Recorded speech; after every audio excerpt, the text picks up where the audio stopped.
excels. And so that wall is a very good tribute to our students' commitment of what they are able and willing to do and feel passionate about in terms of ending bullying.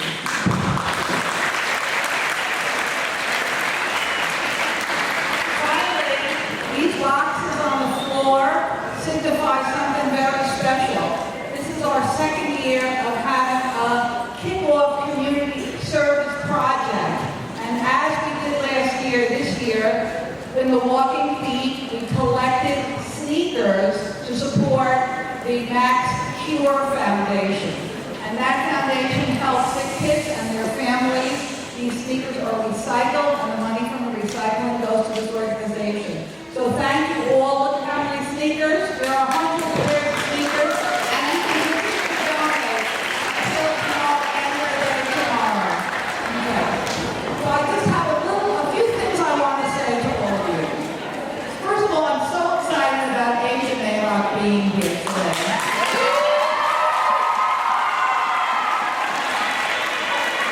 She's a talented young lady who decided to take years of experiencing pain at the hands of her classmates and turn it into hope for kids throughout our country. I'm so impressed with Aija as a person and so thrilled that she accepted our request that she come here today not only to speak to you, but to be our first official Grand Marshal of our Washington Area.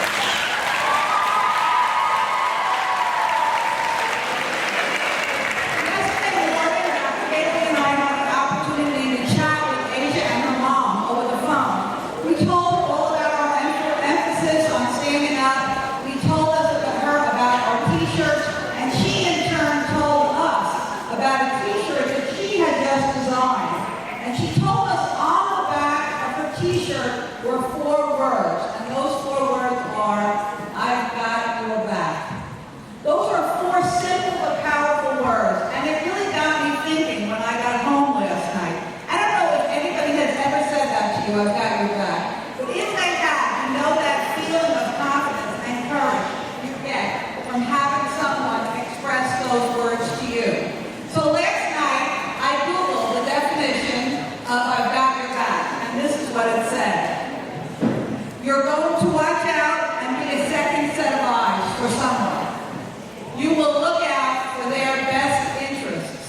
You will stick up for them. It really made me think about somebody who really had my back and had changed my life. I was a 6th grader living in Malvern, Long Island, going to Herbert Middle School. Are my Herbert kids here yet? They're coming today. And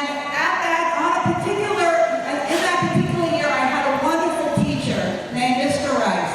He was the kind of teacher who was always paying attention to what was going on with his kids. Not just in terms of their tests and their grades, but how they were feeling and how they were treating each other. So on one particular day, I had a terrible experience of being bullied in the hall on my way to class. And I walked in crying to the class, and Mr. Rice looked at me and asked what happened. As I told him the story, I saw his face turn red with anger. And he said to me, "Wait here." In 10 minutes, he came back and said to me, "You will never have to worry about that happening to you again." So I don't know what Mr. Rice did or what he said, but he was right. I never did have to worry about that happening.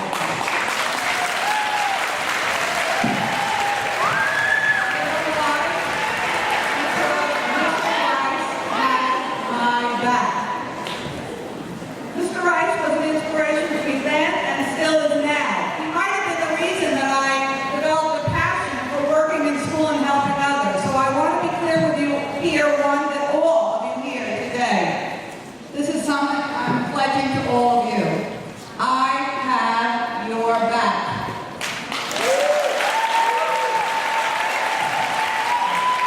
And not only do I have your back, but I want you to look around right now and take a look at the staff person sitting the closest to you. Take a look, kids.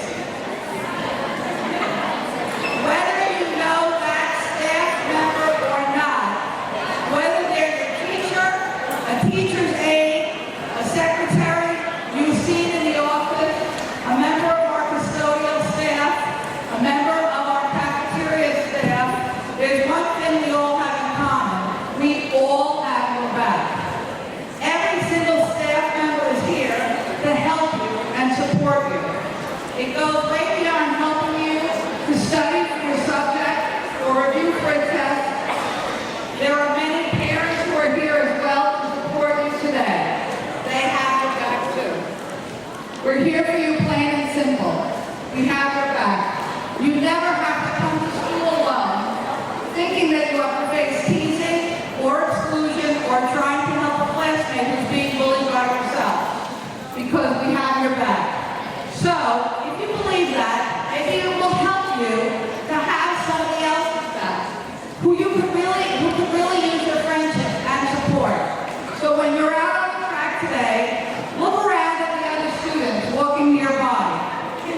Consider how great it would feel if you let them know in your own words and in your actions that you have their back.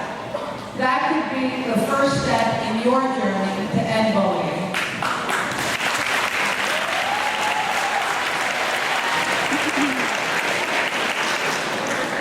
I'm going to turn it over to Dr. Gately, and we're going to get to our main star today.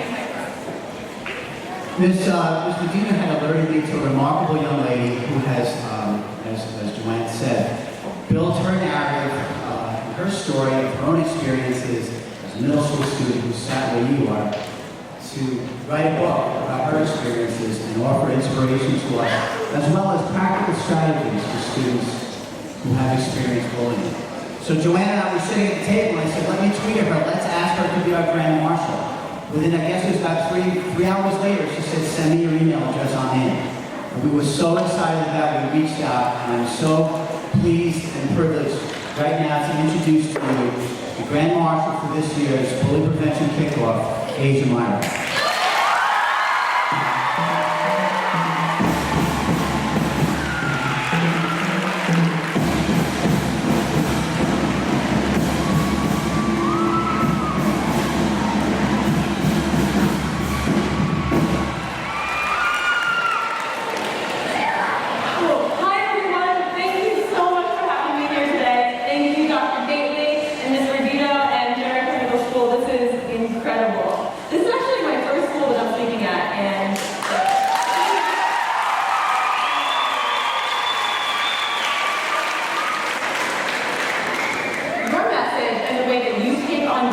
Is something that I think every single school in this country should be doing. It is incredible and it inspires me, and I honestly can't tell you how happy I am to be here today.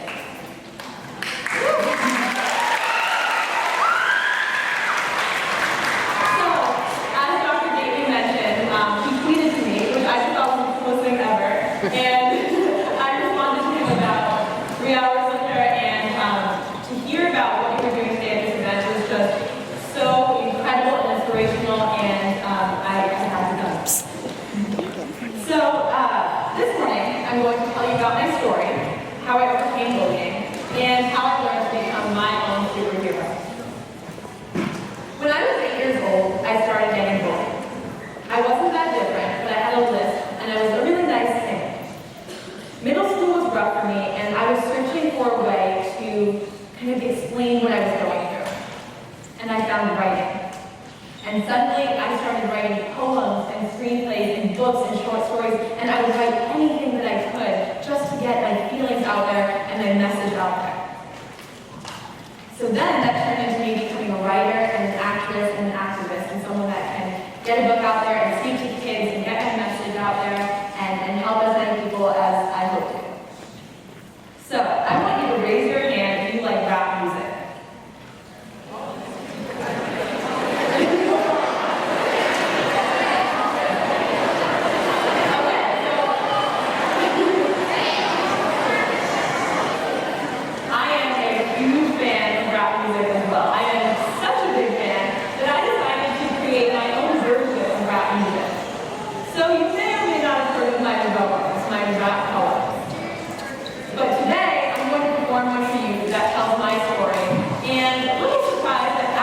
Just written this, and I have never performed it for anyone before.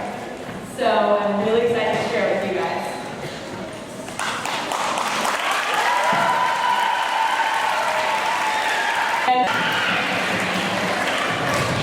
Alright, so here it goes.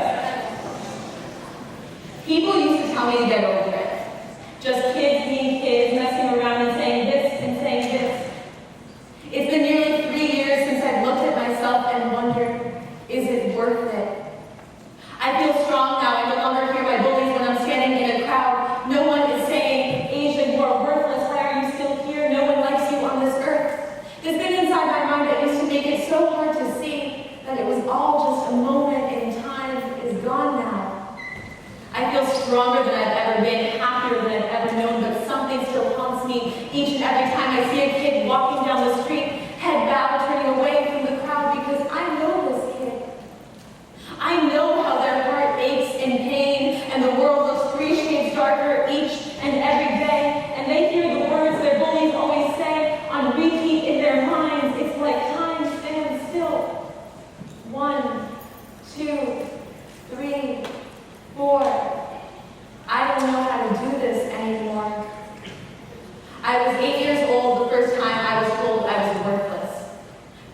were my age, we were just in third grade, I was new at the school, didn't know much, just followed the rules. I'd sit at the playground and drown my sorrows in fantastical stories about other worlds. I was too young to know that my writing was an internal mural of pain. I was just trying to be the same as everyone else. Have you ever hid what made you wonderful, just so you would fit in and be a regular kid? I did, and I did. For 5 years, I pretended like I was ordinary in hopes that what made me extraordinary would disappear with the hatred my bullies regurgitated for me to hear. I would have to plug my ears because I would hear their words on repeat until I collapsed into tears. I would sit in the bathroom stall at school staring at the vandalized walls and try to silence my tears as the girls in my class tore me to shreds a few feet away in front of the mirror while coating their face in makeup, as if it was just that easy. But I didn't say anything, I didn't do anything because I was just 10 years old and I didn't know. I just didn't know if this was how life was going to be. I remember it so perfectly. I'd be dressed in my skirt and collared shirt, excited for the recess adventures that were to come, but they weren't to come. There was a girl, let's call her Marie. Marie's job was to keep me away from everyone else. I would literally be standing alone as Marie controlled the ground between my feet and my classmates, as if to not contaminate them with some infectious disease that I did not have. You see, I thought I was a freak, and I turned the other cheek on myself. I'm not going to lie and deny the fact. I'm not bullied. It was all an act. I wanted the world to think I was okay. Why? It's more than obvious. I wanted to be okay. No one told me happiness wasn't a magic trick. I thought I could wave that magic stick and poof like that my world would turn from gray to gold. It didn't, and the bullying was getting old. I told myself, Aija, it's gonna get better. It's gotta get better. Take off that baggy sweater. You're not fat. And write that letter to your future self. You're gonna do big things, spread those wings. Every king has had a dark night. This isn't your life. And I thought to myself, that Aija is right. 11 years old, and you might think, she's all good. She said she can spread her wings and fly and everything is going to be all right, but that's a lie. You see, I tried really hard to smile to each day and be okay, but I'd sit down in class feeling like broken glass, being told I was a nothing and that I should go and die, and I tried to stand by and be that tough guy. I wasn't going to comply. Something in me was awake. I wanted to survive. I wanted to be alive and do something with my life. But I didn't realize what was at stake. I didn't know how to communicate. I thought I was strong. I was so wrong. I was about to break, and my parents stood by, wanting to make it all better, ready to make it all better. Aija, write them an open letter. Let me try to explain. There was something ingrained in my brain that told me not to complain and maintain the life I was living. And maybe a part of me was just not forgiving myself for being bullied. Because people don't just bully you for no reason, right? There must be a grain of truth in what they're saying. I used to believe that hate stemmed from some version of honesty. But honestly, why are they doing this to me? So I spent that year trying to make it clear. Was it my weight or the way I ate, my hair, the clothes I wear? What is that one thing that declared me a disparity? I started working on my skincare. I figured if I was blemish-free, no one could taunt me. I just wanted them to want me. A few weeks passed, my skin looked like freshly cleaned glass. I was still harassed. I was still an outcast. So I turned my attention on the invention of clothes. I figured if I dressed the same as the people who put me to shame, if I blended in, descended into their social ladder, I'd be too much a part of their pattern to be of much matter. See, I didn't care whether I was invisible or not. I lived in a blind spot, thinking that if I was a nothing, it was better than being a something. What a dumb thing to think. No matter how much I tried, no matter how much I lied to myself, I was never ever going to be a nothing to nobody. 12 years old, and I decided to no longer be bold. Day to day, I was told that I was ugly, fat, worthless, basically fool's gold. I was crumbling inside. I no longer felt the need to try, and then one day, someone said, Aija, go and die. And I thought to myself, why? I don't have a third eye. I'm no wise guy just sitting here tongue-tied, wondering, why? Have you ever just sat and wondered why? Raise your hand up high. In those moments when you can't even cry because everything in life feels like a lie, well, I am telling you, just stand by. Because life has a way of showing darkness. I'll show you mine. It's nearby. 14, I moved across the country to a place that was endlessly sunny. I decided to create a new Aija, a girl that everyone would love, sort of. I wore masks every day, pretended I was okay, had friends who were cliche, and thought that was enough to be okay. But did you know, your shadow follows you, and no matter how much you try to get away, your shadow follows you, and you're haunted by your past. But I wasn't even ready for the major blast. 15. Now to be clear, this year is hard for me to talk about. I still feel fear and fear. On Halloween of my freshman year, a girl I had never met dressed up as me for Halloween. And suddenly it was like someone pressed resume. I was all consumed by the cyberbullying, harassment, and my past. I had a feeling I had never felt. You know what that was? The realization that I had never dealt with what came from the bullying. So I melted inside and decided to hide from everything: family, friends, food, fun. I guess I thought I deserved no one. But then something magical began. There was this burning inside. It was this need to be alive. It was this need to survive. And when you feel that fire, you know it's going to be okay. When you feel inspired and desired and required, and I began to write all day and all night. I created my own light at the end of that dark tunnel. That year, I wound up winning an international film festival for a movie that I wrote. And on that day, standing on that stage, I thought of this quote: I am not what happened to me. I am what I choose to become. And that goes for everyone. That next year, my direction veered. It started as a regular day. Okay, went to school, acted like I was cool, got home, went to my desk, checked my laptop to see what homework I had to address. The news popped up, and now I digress. He was the first story. 16 years old, he couldn't hold on any longer, couldn't be any stronger. It said, suicide due to bullying. And I knew I couldn't wait any longer. You see, I didn't know the boy in the news story who took his life and lost his strength, but there was something about him that struck me. He looked like the type that would get his master's degree, race at the Grand Prix, sail the South China Sea, and yet he lost his fight and decided to flee. It broke me because I know what it's like to lose your fight, and I know what it's like to take back your life. But how can I let kids cry every day without telling them that it's going to be okay? So I spent weeks wrestling my own mind to the point where I just go to bed and cry because I couldn't find the answer. And then one day, my mom came into my room to say, you gotta be brave. Tell your story. If not you, who will tell the story of the 13 million American kids every year who no longer know what it's like to smile from ear to ear? And then suddenly, it all became clear. There was a commotion and motion inside my brain. I felt like I was going insane. And she said to me, who do you want to be? What do you want to believe? What do you want to achieve? I want to be who I needed when I was younger.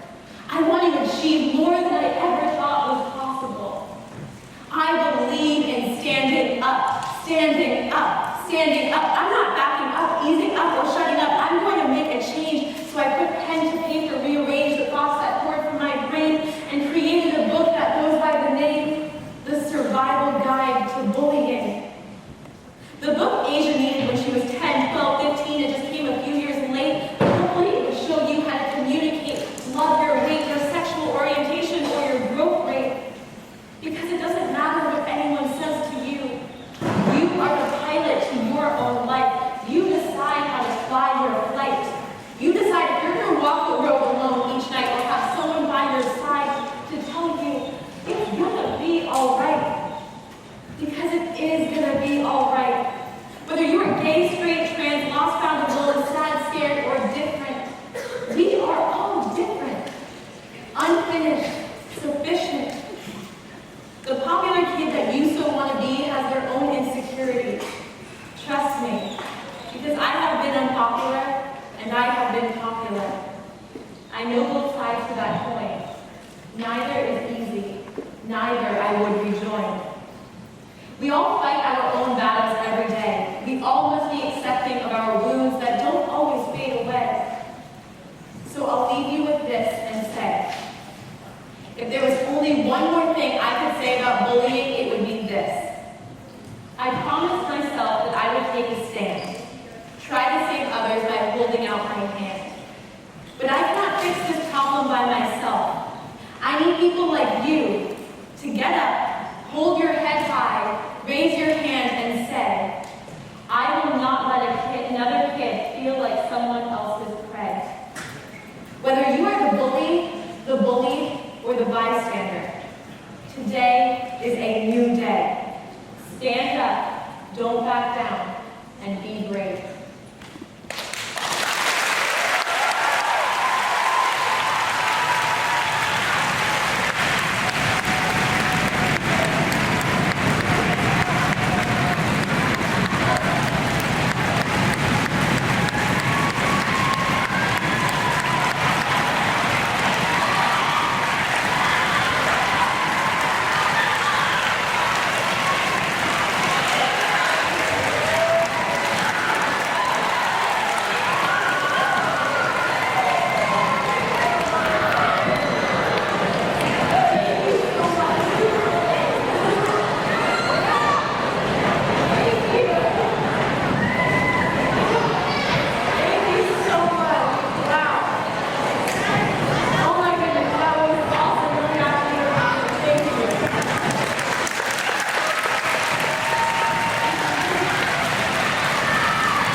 Golden Globe winners and athletes and musicians that on the front says, I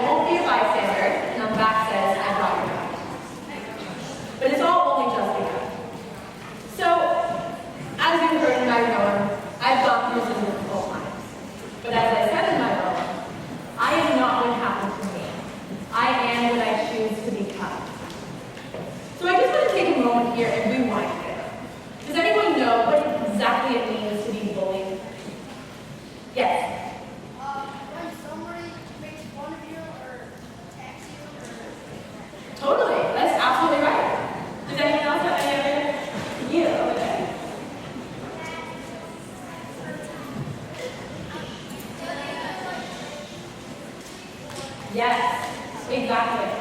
So those are totally right. There are three types of bullying. There's verbal, there's social, and there's physical. But basically, what bullying means is that it's the repeated behavior of this. So whether someone is hurting you physically, or taunting you, or teasing you, or spreading rumors, when this happens repeatedly, it's bullying. The full list of exactly what bullying is in my book. And for those of you who haven't read it, I want to give you a little sneak peek into what my book talks about. So my book talks about what to do if you're being bullied, how to deal with fears, how to not be cyberbullied. Has anyone here ever been cyberbullied? Anyone said like mean things or spread rumors online? It happens to everyone. But my book doesn't just talk about bullying. It also talks about building confidence, making friends, achieving your dreams, and creating the life that you dream of. It's really important to never go through bullying alone. I never told my parents, I didn't tell my teachers. I thought that like they wouldn't believe me or I was ashamed of it, I was afraid of what they would say. But I think that it's really, really important to always tell someone. Create a top 5 list of the people that you love and trust, whether it's your teachers or your coach or your parents or your neighbor, and go to that person and ask for help, because no one should ever go through bullying alone. Another really important thing that I learned in my journey is this: never ever be a bystander. The first person that you should never be a bystander to is yourself. If you think you're being bullied, trust your gut. You might be. And use that gut feeling to become your own superhero, take charge of your life, advocate for yourself, and communicate. But you also don't want to become a bystander to anyone else. You want to be an upstander, as I know is taught in your school.